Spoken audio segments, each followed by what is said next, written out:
Un couple avait comme secret de leur richesse, de leur opulence, de leur prospérité, un cadavre dans leur maison.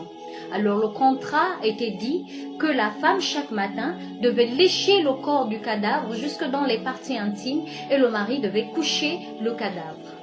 Et en même temps, l'homme comme la femme devait coucher avec des hommes et des femmes pour justement revitaliser le cadavre. Et en retour, le cadavre leur donnait ce dont ils avaient besoin. Alors ils étaient heureux, des années passèrent, ils étaient unis, ils étaient en pleine harmonie. Ils allaient de gloire en gloire, de succès en succès. Ils avaient même des actions jusqu'à l'extérieur du pays parce qu'ils devenaient fort riches. Ils avaient des structures hôtelières, des magasins de tout genre. Puis arrivé à la 12e année, le monsieur est tombé amoureux d'une jeune fille, une étudiante qui sortait d'une famille démunie. Alors, la femme se retrouvait seule. Le monsieur passait son temps. Le monsieur commençait à donner de son temps à sa nouvelle compagne. Le monsieur consacrait son temps à sa nouvelle femme et négligeait de plus en plus les rituels, négligeait de plus en plus le pacte et négligeait de plus en plus sa femme. Au début, sa femme se disait, c'est sûrement que son mari est trop pris, puisqu'ils ont déjà pas mal d'activités, et en même temps, c'est sûr qu'il couche les hommes et les femmes là-bas, c'est pas grave. Et elle a constaté l'absence de son mari. En fait, ça faisait un peu trop, ça commençait un peu, ça dépassait en fait la limite de la norme. Alors, c'est comme ça qu'elle a eu une forte intuition, c'était comme si elle avait ressenti que son mari était tombé amoureux. Mais on ne savait pas de qui, si c'est d'un homme ou d'une femme. C'est comme ça qu'elle a décidé d'espionner son mari.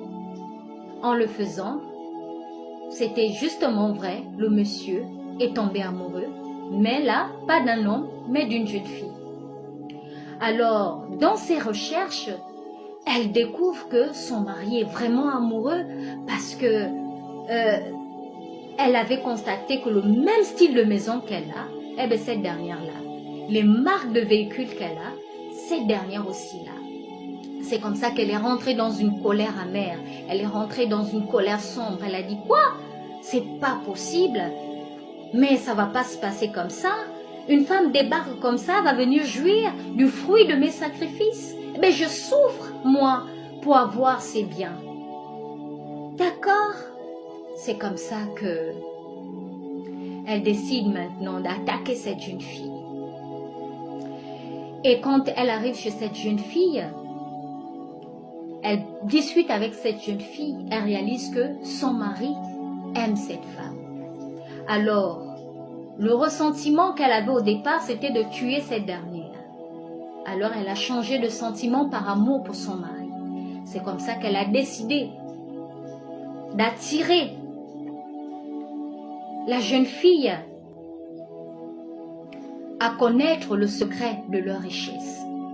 C'est comme ça qu'elle a intimidé cette jeune fille avec des corps habillés, amené cette jeune fille chez elle, jusqu'à rentrer dans la pièce où le cadavre était. Elle a dit à cette jeune fille de se calmer, qu'elle n'ait pas peur, elle ne lui fera rien, mais qu'elle attend le mari. Elle a dit, écoute, on va appeler notre mari, puisque nous sommes maintenant à deux, le mari va nous assumer, toi et moi. C'est comme ça que la femme appelle son mari. Le mari ne soupçonnait de rien, alors le mari est venu. Le mari lui a trouvé dans la pièce, la chambre secrète où se trouvait le cadavre. Et c'est comme ça que le mari, en entrant, rencontre sa nouvelle compagne. Et c'est comme ça que le mari est rentré dans une panique, mais vraiment une panique énorme. Et il ne savait plus quoi dire, quoi faire. Tout ce qui sortait de sa bouche, c'était « Pardonne-moi, ma chérie, pardonne-moi, ma femme, justement, pardonne-moi. Très honnêtement, pardonne-moi. Je ne pouvais pas imaginer que je pouvais encore tomber amoureux. Mais vraiment, je suis tombée amoureux de cette jeune fille. » La femme a dit « Mais mon chéri, je l'ai comprise depuis fort longtemps. Sinon, je l'aurais tuée, ta copine. Alors, par amour pour toi, je ne l'ai pas fait. La seule chose que je ne peux pas accepter, c'est que cette dernière vienne jouir du fruit de mes sacrifices, du fruit de mon travail. C'est trop facile pour elle. Alors, elle doit faire comme moi. Ça me permettra aussi de me reposer. Comme ça, elle pourra prendre la relève. C'est comme ça qu'elle se retourne chez cette jeune fille. Elle dit à cette jeune fille, écoute, mon mari t'aime. Le bonheur de mon mari fait mon mari. Mais ce qui fait notre force, ce qui fait notre richesse, eh bien, c'est ce cadavre-là. Alors toi, chaque matin, tu vas faire comme moi. Tu vas sucer, tu vas lécher tout le corps de ce cadavre jusqu'aux parties intimes et ton mari va coucher ce cadavre. C'est comme ça que la jeune fille a pris panique. La jeune fille a commencé à pleurer. La jeune fille a dit, mes grandes sœurs, tanti, s'il te plaît, ne me fais pas ça. Chérie, mais tu m'as pas dit ça. Chérie, ne me fais pas ça. Et c'est comme ça que son mari, son ami lui a dit, non, écoute, vraiment je suis désolée, je suis navrée, mais au point où nous sommes arrivés, eh bien c'est mieux que tu le fasses. Et c'est comme ça qu'elle a encore supplié la femme. S'il te plaît, madame, je peux vous laisser avec votre mari. S'il vous plaît, je ne peux pas faire ça, c'est trop fort ce que vous me demandez. La femme a dit non, tu ne peux pas dire cela. Tu as vu le style de maison que tu as? Son niveau, ça la taille hein, de ma maison. Tu as vu les marques de voiture que tu as? Aujourd'hui, tu es distingué. Tu es vu. Ben c'est ça, c'est le cadavre. Tu devras aussi assumer le cadavre, puisqu'il te fait du bien, non? Alors, tu vas faire comme moi je fais. Moi aussi, je vais me reposer. Que penses-tu? Tu penses que je n'ai pas rencontré des hommes qui me faisaient l'amour plus que mon mari? Tu penses que je n'ai pas rencontré des hommes qui étaient plus éloquents que mon mari? Mais j'ai respecté mon mari, j'ai respecté mon pacte, tout contrairement à lui. Alors, voici encore le sacrifice que je me donne encore, parce que je devais te tuer. Tu dois lécher. C'est comme ça que le mari a dit, oui, on ne peut plus, parce que si tu ne le fais pas, tu vas mourir. Sous l'influence, elle a commencé à lécher tout le corps du cadavre jusque dans les parties basses. Et c'est comme ça qu'elle est rentrée dans un regret profond, une tristesse profonde.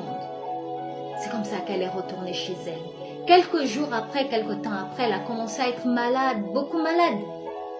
Elle est partie de partout, sans suite. Et c'est comme ça qu'avant de mourir, elle a confessé. Alors je voudrais sensibiliser. Jésus prend mon fardeau, soucieux des maux que remit notre société. Jésus se soucie des hommes et des femmes. Ne sortez pas avec les hommes mariés. Ne sortez pas avec les femmes mariées. Vous ne connaissez pas les pactes que ces couples ont dans les maisons. Faites très attention, la vie devient de plus en plus compliquée. Et même bibliquement, c'est pas biblique. On ne sort pas avec un homme marié. On ne sort pas avec la femme d'autrui. Ça amène beaucoup de malheur. Voyez-vous que les commandements que l'Éternel nous donne, quand vous regardez au fond, en réalité c'est pour notre bien.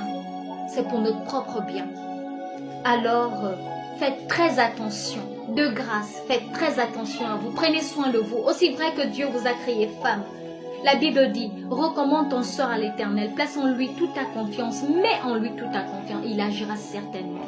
Si tu as fait femme, c'est que ton époux est quelque part, ta côté quelque part. Si tu as fait homme, c'est que ta femme est quelque part. Ne touchez pas à l'interdit. Voici les conséquences, elle est morte. Il n'y a plus eu de temps pour jouir de cette vie opulente. Bien-aimés dans le Seigneur, sortons des rivages, confiez-vous à l'Éternel. Marchez selon ses préceptes et vous allez vivre longtemps et heureux. La bénédiction de l'Éternel ne se fait suivre d'aucun chagrin, contrairement à la bénédiction que nous donnent ces faux dieux. Que Dieu vous bénisse. Shalom.